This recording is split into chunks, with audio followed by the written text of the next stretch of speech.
Welcome to Samba Samba. Enjoy the video.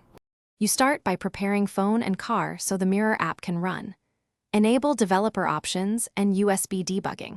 This gives the phone permission to communicate with the head unit. Once done, install the AA Mirror APK and grant overlay and accessibility permissions so the app can draw on top of Android Auto.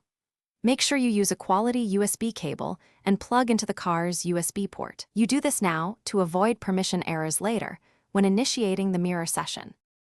Next, you establish the connection and configure the session. With phone plugged in and debugging active, accept the ADB RSA prompt on the phone and grant access. This secures the link. Open AA Mirror and choose the matching mirror mode for your head unit. Modes adjust orientation and scaling. Then tweak resolution and touch pass-through so touch events register correctly on screen. Make these adjustments until the mirrored UI is responsive and the aspect ratio fits. Finally, verify everything works and know one quick fix.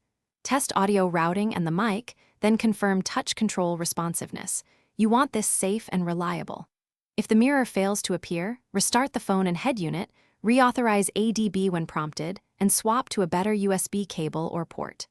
Make sure AA Mirror and Android Auto are updated. Older firmware causes compatibility glitches. If problems persist, reset developer options and rebuild the ADB pairing to clear stale permissions and connections. Thanks for watching. Consider subscribing if we helped you.